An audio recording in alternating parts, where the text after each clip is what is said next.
Assalamualaikum warahmatullahi wabarakatuh. Perkenalkan, nama saya Azmi Sabilil Ahmad, Prodi Ekonomi Syariah, Fakultas Ekonomi dan Bisnis Islam UIN Sunan Ampel, Surabaya. Saya di sini akan menjelaskan tentang kitab tafsir Wa'iul Bayan, ya, kitab tafsir ayat-ayat hukum. Di sini untuk nama pengarang kitab tersebut adalah Syekh Muhammad Ali As-Sobuni. Kategori kitab ini termasuk dalam kategori kitab tafsir tematik atau bisa disebut tafsir maudhu'i, yang secara khusus membahas ayat-ayat hukum dalam Al-Quran. Untuk isi kitab ini fokus pada penafsiran ayat-ayat Al-Quran yang berkaitan dengan hukum-hukum syariat fikih seperti hukum sholat, zakat, penceraian, dan lainnya.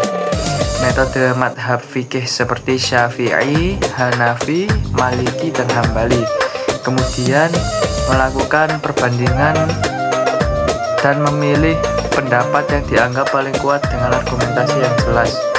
Kitab Wa'iul Bayan fi Tafsiri Ayatil Ahkam min Al-Quran adalah salah satu karya monumental di bidang tafsir yang berfokus pada ayat hukum dalam Al-Quran. Untuk pengarang dan biografi, kitab ini dikarang oleh Profesor Dr. Muhammad Ali As-Sobuni. Latar belakang dan riwayat hidup: nama lengkap Muhammad Ali bin Jamil As-Sobuni. Kelahiran: beliau lahir di Aleppo, Halab, Suriah sekitar tahun 1930 Masehi. Beberapa sumber menyebut 1928 Masehi. Keluarga beliau berasal dari keluarga ulama terkemuka. Ayahnya Syekh Jamil adalah salah satu ulama senior di Aleppo dan guru pertamanya dalam bahasa Arab, ilmu waris, dan ilmu agama. Untuk pendidikan, mendapatkan pendidikan dasar dan menghafal Al-Quran di Suriah. Kemudian melanjutkan pendidikan ke sekolah syariah Khosrawiyah di Aleppo. Lulus tahun 1949 Masehi. Melanjutkan studi di Universitas Al-Azhar, Kairo, Mesir, dan memperoleh gelar LC sarjana pada tahun 1952 Masehi.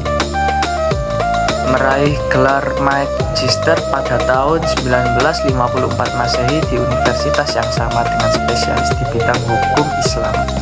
Untuk karir, beliau mengajar di sekolah menengah atas di Aleppo selama 8 tahun, dari tahun 1955 sampai 1963 Masehi. Menjadi guru besar ilmu tafsir di Universitas Ummul Qura Mekah dan Universitas King Abdul Aziz Jeddah, Arab Saudi. Beliau wafat pada tanggal 19 Maret 2021 di Yalov, Turki. Untuk kajian kitab Wa'iul Bayan, cara penyusunan Wa'iul Bayan adalah tafsir menggunakan metode tahlil atau analitis dan corak fikih atau hukum.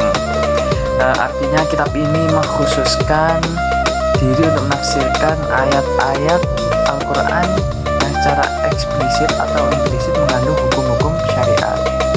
Cara penyusunan yang khas meliputi langkah-langkah berikut. Untuk penyebutan ayat, penulis mencantumkan ayat-ayat hukum yang akan ditafsirkan. Keterangan umum memberikan penjelasan singkat mengenai ayat tersebut. Tafsirul Mufradat menjelaskan makna kata-kata yang sulit atau memiliki implikasi hukum. Al-makna al-ijma'i atau bisa disebut dengan makna global menjelaskan makna keseluruhan ayat-ayat ringkas. Sababun nuzul, jika ada riwayat yang sahih, penulisan mencantumkan sebab turunnya ayat, walaupun tidak selalu diterapkan pada setiap ayat. Nah, ini yang selanjutnya, ini ada al-ahkam asy-syar'iyyah atau bisa disebut kandungan hukum. Nah, ini adalah bagian inti penulisan membahas dalil-dalil hukum yang terkandung perincian hukum, perbandingan pendapat dari berbagai madhab fikih, terutama Hanafi, Syafi'i, Maliki, dan Hambali, tanpa cenderung membela salah satu madhab. Kemudian ada mayurshidu ilaihi al-ayat, atau bisa disebut pesan dan pelajaran ayat, yaitu menutup pembahasan dengan kesimpulan moral dan pelajaran yang dapat diambil. Kecenderungan tafsir. Nah, kecenderungan utama tafsir ini adalah tafsir ahkam kontemporer dengan pendekatan komparatif. Kemudian ada corak fikih atau ahkam. Fokus utama adalah mengeluarkan dan menjelaskan hukum-hukum syariat dari ayat-ayat Al-Quran. Kemudian ada metode ro'i, logika atau pemikiran. Nah, penulis banyak menggunakan ro'i atau ijtihad dalam menganalisis hukum, namun tetap berlandaskan pada riwayat dan kaidah tafsir yang benar. Komparatif. Kitab ini menonjol karena menyajikan berbagai pendapat ulama dan madhab fikih secara akademis dan netral. Sebuah ciri khas tafsir ahkam kontemporer, penulis berupaya mengakomodasi dan mendiskusi pandangan yang berbeda tanpa berorientasi membela satu aliran fikih tertentu yang berbeda dengan corak tafsir ahkam klasik. Contoh teks tafsir dalam Quran Surah Al-Baqarah ayat 222. Sebagai contoh, kita ambil bagian penafsiran untuk ayat yang membahas hukum haid. Allah berfirman dalam Quran Surah Al-Baqarah ayat 222, mereka bertanya kepadamu tentang haid. Katakanlah, haid itu adalah kotoran.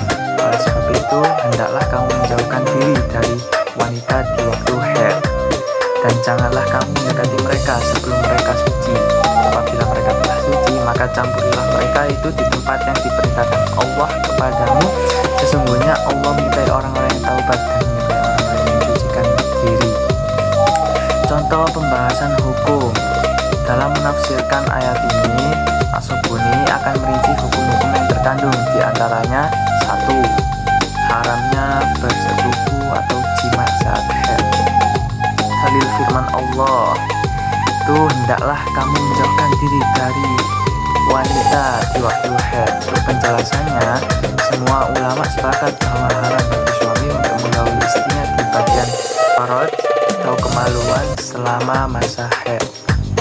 Nah, untuk batas haramnya keharaman ini berlaku sampai darah haid berhenti dan wanita tersebut telah bersuci. Dan yang kedua, batasan menjauhkan diri.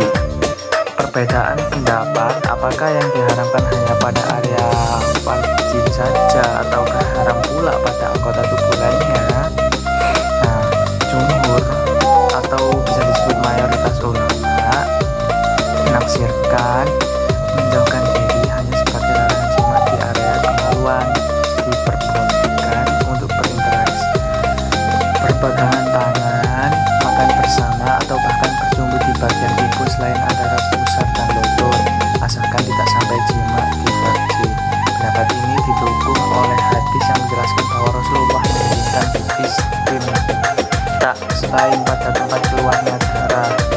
Nah, pendapat lain ada yang memaknai larangan tersebut secara lebih luas, termasuk tidak boleh menyentuh bagian antara pusar dan lutut. Tarjih atau penguatan, Asy'abuni umumnya akan menimbang dalil dan menguatkan pendapat jumhur yang lebih moderat yang membedakan antara larangan bersetubuh dan interaksi lainnya.